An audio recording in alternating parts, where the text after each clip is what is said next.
This is not just another tutorial. It's a real project you can put in your portfolio. You've probably learned about AI, Python, or web scraping in isolation. But how do you actually bring all of that together into one functional project? That's exactly what we're doing here. We'll build an Amazon scraper, add a user interface, and integrate an AI agent using OpenAI to recommend the best product to buy. By the end of this video, you'll have a complete end-to-end project you can show off, modify, or reuse in your own apps. All the code of this project is available on GitHub. We'll use Python for the backend, with libraries like requests, BeautifulSoup, and pandas to handle scraping and data processing. For the interface, we're using Streamlit, which lets users interact with the app. And for the AI agent, we're using OpenAI to analyze the results and recommend the best product. Let me show you how the app works. Here's the interface. It's clean and simple. At the top, we just enter the name of a product we want to search on Amazon. Let's search headphones, for example. I type headphones in the search bar, then click on Scrape Product Data. The app gets the results in real time and displays a list of products directly below, including the name, price, rating, and more. We can scroll through the results and even download them instantly as a CSV file. Now, let's ask the AI agent to recommend the best deal. I click Recommend the Best Product, and just like that, the AI analyzes the list and gives us a smart recommendation with a short explanation based on price and rating. That's how simple the experience is. Enter a product name, get real results, and let AI agent help you decide what to buy. As I said before, the full code is available on GitHub. The project is divided into 4 branches, each one covering a key step of the build. The first branch includes the environment setup, the product data model, and the main scraping controller. The second branch adds the data pipeline. It handles data cleaning, detects duplicates, and saves the scraped results into CSV files. The third branch adds a web interface, so we can search and display results directly in the browser.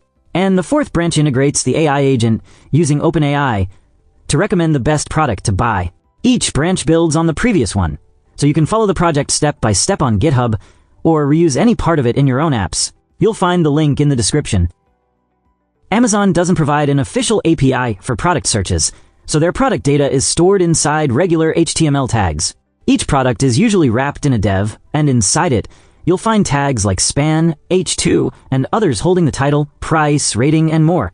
But scraping Amazon directly can get blocked, so to avoid that, we use Scrapeops, which acts like a proxy and helps us bypass the protection and access the HTML safely. To keep the video short and focused, I've increased the speed in some parts.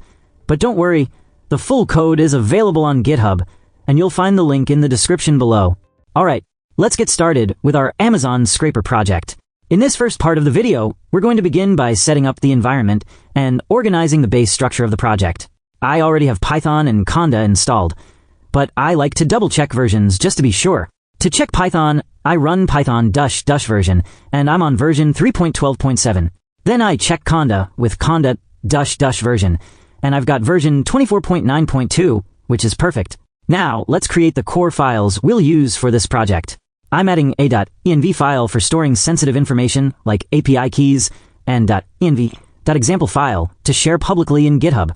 We also need a .gitignore file to make sure we don't commit things like the .env. And I'll create a requirements file to list our Python dependencies, a README for documentation, and main.python as our entry point. Next, let's create a Conda environment dedicated to this project. I call it Scraper Project. So I run Conda, create --name Scraper Project, and I confirm with Y, and again if needed. Once it's done, I activate it using Conda activate Scraper Project, and now we're inside an isolated environment. Let's move on to our dependencies. In the requirements.txt, I'm adding BeautifulSoup 4 to parse HTML, requests to fetch pages from the web, and Python.env to load variables from the .env file. To install them, I use the command pip install ---- break system packages -r requirements.txt since I'm on WSL. Now let's set up Git. I've to initialize the Git repo, but before to commit all the setup files, let me go to .gitignore to check that .env is listed, just to make sure we're not pushing anything sensitive. Then I stage and commit all the setup files, and then published our first main branch for the project on GitHub. That's it, our environment is ready, the project structure is clean, and we're all set to start building the actual scraper. Alright, let's continue our Amazon Scraper project. Before we start coding, let's create a new Git branch so we can keep things organized. From the main branch, I create a new one called Scrape001. To begin, we need a data model to represent each product we'll extract from Amazon. So I'll create a new folder called products, and inside it, I'll add the file product.python. Let's open that file and define our product class. First, we import the data class decorator. From data classes, import data class. And now, we define the class. Each field inside it corresponds to something we'll scrape, like name, product title, product URL, current price, original price, currency, rating, is sponsored, to verify if the product is sponsored. Alright, that's our product model done. Now let's move on to building the controller. This is where the main scraping logic will live. Alright, let's move now on building the controller. So I'll create a new folder called controllers. Inside it, I create a new file called scrapercontroller.python. Let's open it and start by importing what we need. Import requests for HTTP calls. Import logging for tracking. From BS4, import BeautifulSoup for our HTML parser. And from products, product import scraped product. For the scraped product model we just created. Next, we initialize a logger. This lets us log messages during scraping for more visibility. Logger equals logging.getLogger, _name. Let's create the main function of the controller. We'll call it search products. It takes 4 arguments. Product name, page number, location, retries, the number of times to retry scraping if it fails. By default, retries equal 2. At the end, we return the list of scraped products. Inside, we declare a few helper variables. Scraped products as a list. Attempts as a number. By default equals 0. Success as a boolean. By default equal false. After, we'll create a retry loop that runs until scraping works or hit the max number of retries, like this. While attempts less than retries, and not success. And if something goes wrong, we catch the error, log it, and we increase the counter of the attempts. Logger.warning, fstring, attempts plus 1, failed, and attempts plus equals 1. Inside the try block, we build the search URL dynamically using the product name. We create the variable search URL and make search URL equals https://www.amazon.com/s?k equals product name. Then we log the URL. Logger.info fetching search URL. Then send an HTTP GET request to it using requests. Response equals requests.get search URL. We check the HTTP response. If the status code isn't 200, we raise an error to trigger a retry. If response.statuscode not equal 200, raise exception. status code response.statuscode. Next, we parse the HTML of the page using BeautifulSoup. Soup equals BeautifulSoup response.text html.parser.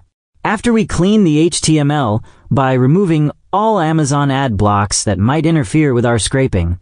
For add dev, in soup.findAll, dev, class underscore equals addHolder, add dev.decompose. Now let's get all divs on the page, because Amazon puts each product inside a dev. I will create a variable called product divs and make product divs equal soup.findAll dev. And then we loop through each of those divs to extract product information. For product dev, in product devs, h2 equals product dev.find h2. If it does not exist, we don't stop, we continue. If not h2 or not h2.text.strip, we continue. If it exists, we clean and store the text in the variable product title. Product title equals h2.text.strip. Next, we extract the product URL if it exists inside the tag h2. So let's make a equals h2.find a. If it does not exist, we store the text, no product URL. So product URL equals a.get href. If a and a.get href, else no product URL. Name equals productdev.get data-asin. If not name, continue. Here, we get the asin. That's Amazon's internal product ID. If there's no asin, we skip that dev. Next, we check if the product is sponsored by looking for SSPA in the URL. Is sponsored equals SSPA in product URL.lower. Then we extract the currency symbol. If it's not found, we just set an empty string. Price currency equals productdev.find. Span class underscore equals a dash price dash symbol. Currency equals price currency dot text. If price currency, else empty string. Amazon usually hides the price values in a span with class A offscreen. So next, we collect all of them. We clean and convert the prices into floats. If there's only one price, the current and original price will be equal. Prices equals productdev.findAll. Span class equals a dash offscreen. Try current price equals float prices index 0 dot text dot replace currency empty string dot replace empty string dot strip. If prices, else 0.0 original price equals float prices index 1 dot text dot replace currency empty string dot replace empty string dot strip. If len prices greater than 1, else current price, except continue, then we get the rating stars. It's usually something like 4.3 out of 5. We slice the first 3 characters and convert it to a float. Rating tag equals productdev.find. Span class equals a dash icon dash alt. Try rating equals float. Rating tag dot text index 0 to 3. If rating tag, else 0.0, except rating equals 0.0. Now we create the product object using all the data we collected and add it to the list.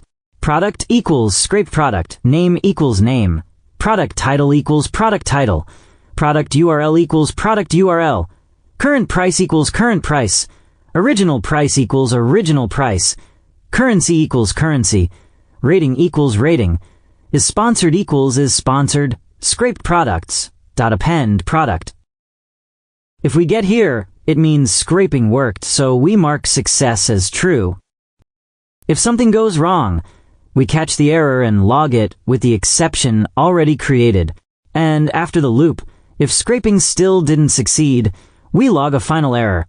If not success, logger.error, scraping failed. Finally, we return the list of structured products.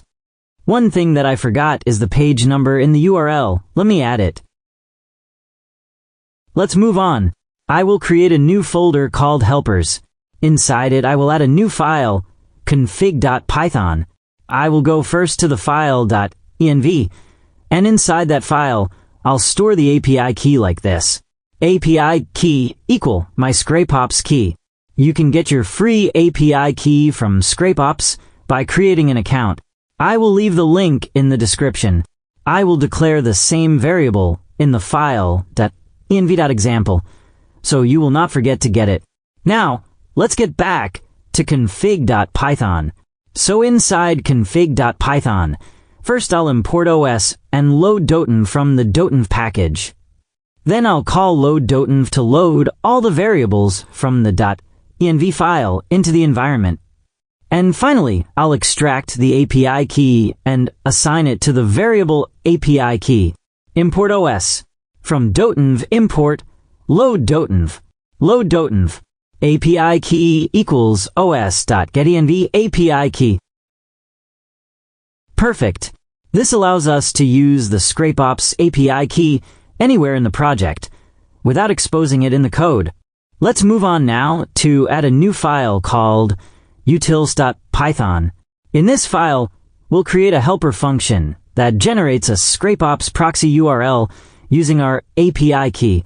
I start by importing Erlang code from erlib.parse, and I also import the API key from the config file. Then, I define a function called getScrapeopsURL. It takes the base URL and the location. So from helpers.config import API key. From erlib.parse import Erlang code. Def get Scrapeops URL location. If not, API key. Raise value error. API key is missing from environment.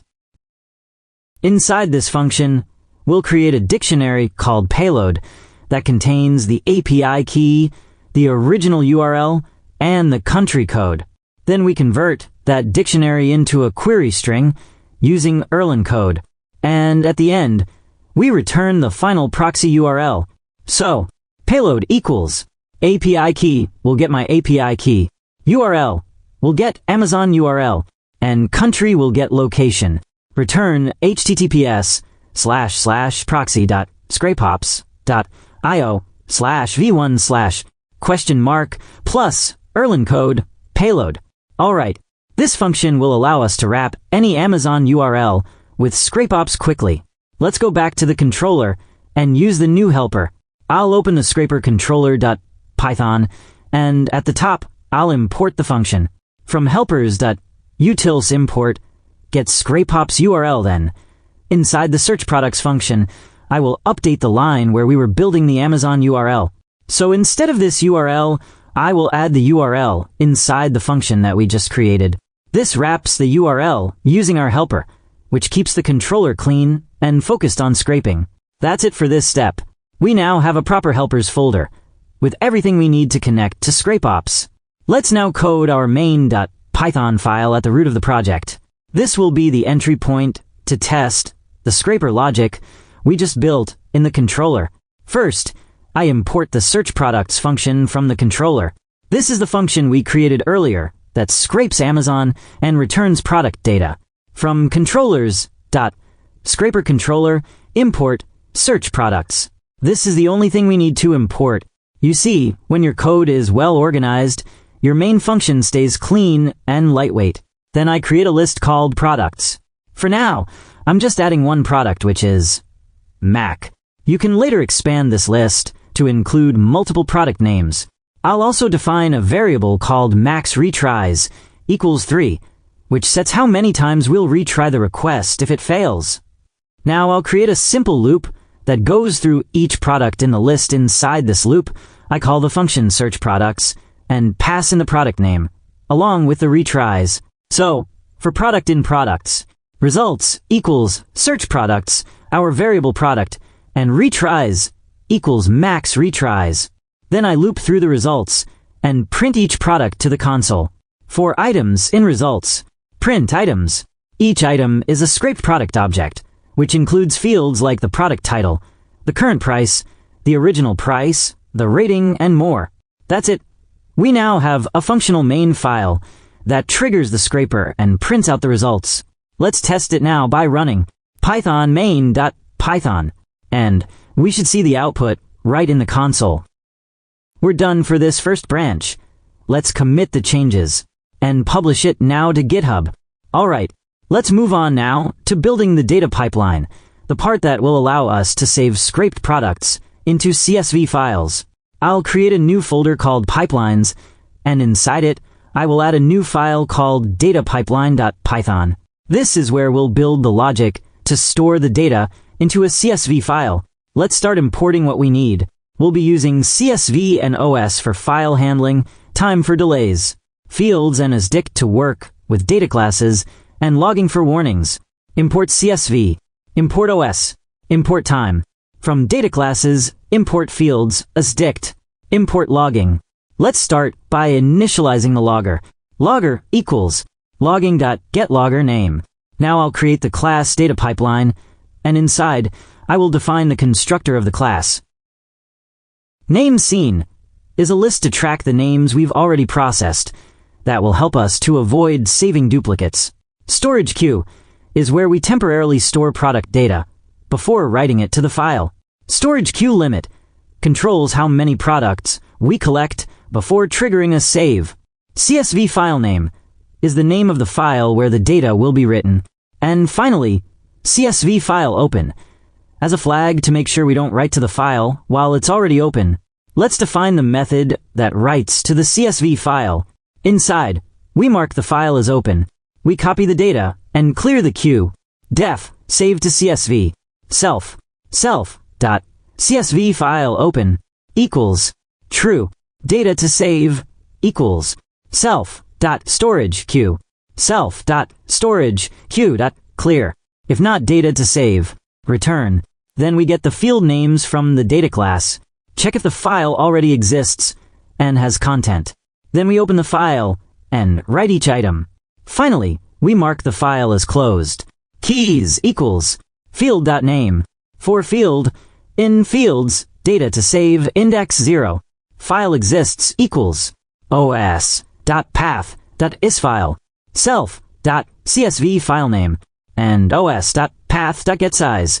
Self.csv file name greater than 0 with open self.csv file name. Mode equals a new line equals empty string. Encoding equals UTF-8 as output file. Writer equals csv.dictWriter. Output file field names equals keys. If not, file exists. Writer.writeHeader. For item in data to save. Writer.writeRow as dict item. Self.csv file open equals false. Now let's move on to the function that adds each product to the queue. We append it to the storage queue. Then we check if the queue has reached the limit and that no file is currently open. If both conditions are met, we trigger a save to the CSV file. Def add data. Self scrape data. Self.storage queue.append. Scrape data.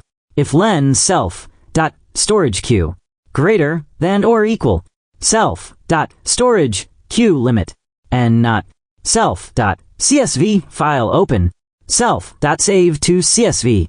Now we define the method that checks for duplicates, and we'll also use this method inside add data to make sure we don't store the same product more than once. Def is duplicate.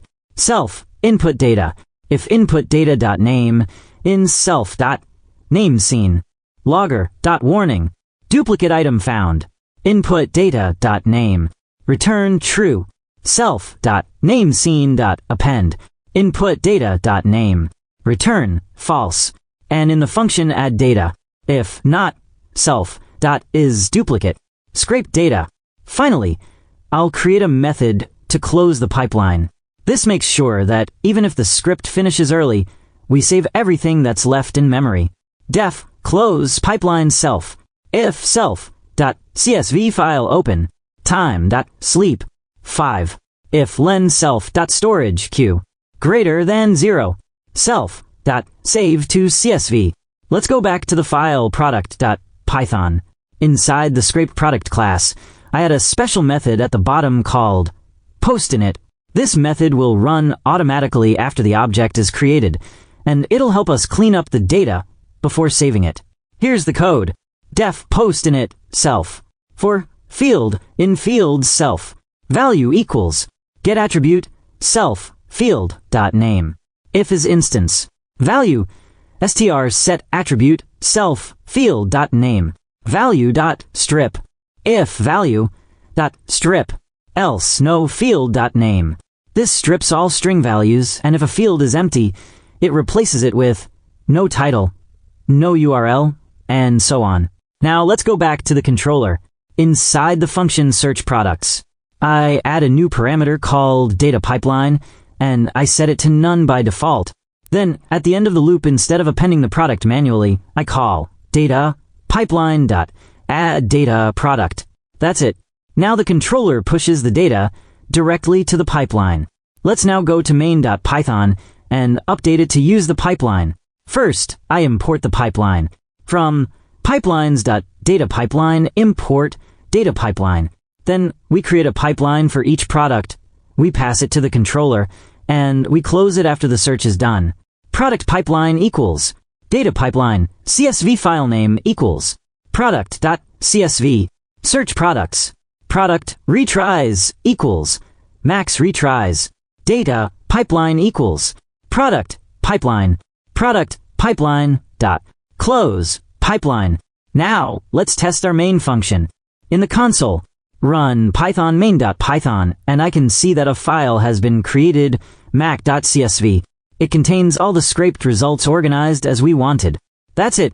We've now connected the scraper to a real CSV pipeline. Alright, now instead of testing our application from the console, let's create a user interface and make the scraper more professional. We'll create the front end using Streamlit. First, let's commit everything we did before, then publish it to GitHub so you can find the code. Next, let's add the new dependencies in requirements file. We're gonna need Streamlit and pandas. Now let's install everything from the requirements file using this command in console. Once that's done, let's create a new file at the root of the project called app.python. This will be the main file for our Streamlit app. First, we import everything we need. Import Streamlit, pandas, OS, our function search product from controllers, our data pipeline from pipeline. Then, let's configure the page and set a title. st.setPageConfig. Page title equals Amazon Scraper. Page icon equals ast.title. Amazon Product Scraper. Let's now add a text input to ask the user for the product name. Product name equals st.textInput. Then we add a button to trigger the scraping. Inside that block, let's build the file name and initialize the pipeline. If st.button scrape file name equals product name.csv. Pipeline equals data pipeline CSV file name equals file name. Now let's call the scraper and close the pipeline. Once done, inside the try block, search products product name data pipeline equals pipeline dot close pipeline. We will check if the file was created. If yes, we show the results in a table and offer a download button. If no file was created, let's show a warning. And if anything goes wrong, we catch the error and show it. If os.path.exists file name, df equals pd.read CSV file name, sd.success scraping complete, sd.dataframe df, sd.download button, download CSV, df.to CSV index equals false, file name equals file name, mime equals text/CSV, else. We catch the error and show it. If anything goes wrong. Alright, the app is ready. Let's now test it. In the terminal, let's run Streamlit run app python. This is the URL for testing. You can copy it from the console. Let's try searching for a product, for example, phone, and click scrape. Once the scraping finishes, we can see the results right below and download the file if needed. That's it. The scraper is now connected to a working web interface. Alright, let's now add a new feature to our Amazon scraper, an AI agent that recommends the best deal using OpenAI. Before I forget, I will commit and publish everything we've done so far under the branch Scrape 003. This branch includes our working Streamlit interface. Let's now prepare our environment for AI integration. In .env file, we add the new variable of OpenAI. In requirement file, we add the new dependency for OpenAI and install all the packages. Once the setup is ready, let's create a new folder called LLM. Inside that folder, we create a new file named openai.python. Now let's go to the config.python and helpers and add this line to expose the API key. Perfect! We now have secure access to the OpenAI API. Let's go back to the openai.python. We import first our need. After, we create a new OpenAI client instance using our API key. Then we define a function that takes prompt, the user's question as string. Model defaults to GPT 3.5 Turbo, but you can change it to GPT-4. Temperature as float, default to 0.7. That controls how creative or random the response is. We use the OpenAI client already authenticated with our API key to send a chat completion request. This request includes the model, the system message that tells the assistant to act like an expert in Amazon products, the user message that contains the actual prompt, and the temperature parameter. Once we receive the response, we access the first message generated by the assistant and return its content as the final answer. Let's create a new folder called Agents, and inside it, a new file named agentfeedback.python. We start by importing pandas for data handling and the ask OpenAI function from our local LLM.OpenAI module. Then, we define a function called recommend best deal with AI, which takes a CSV file name as its input. Inside the try block, we begin by reading the CSV file into a pandas data frame. To focus only on well-rated products, we filter the data frame to keep rows with a rating of 4, 0 or higher. Next, we sort the filtered data by the current price column, so the cheapest good products come first. We then format each product's title, price, and rating into a string, and combine them all into a single block of text.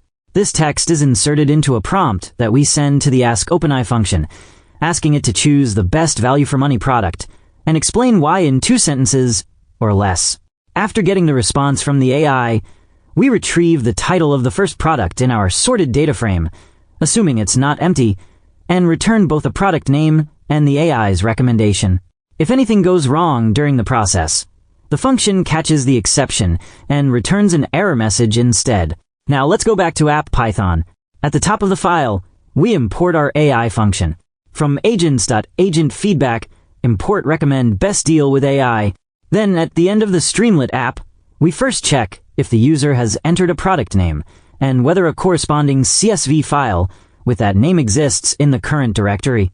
If both conditions are true, we display a custom section title using ST Markdown, letting the user know they can ask the AI agent for a recommendation. If product name and os.path.exists, product name.csv. If st.button, recommend the best product. When the user clicks this button, we call the function, passing it the name of the CSV file.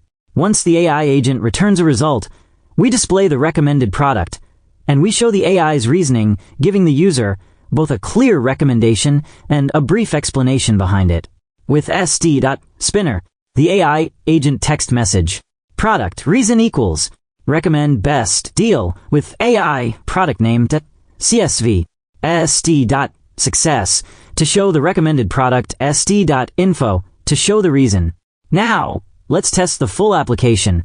In the terminal, we run Streamlit run app Python.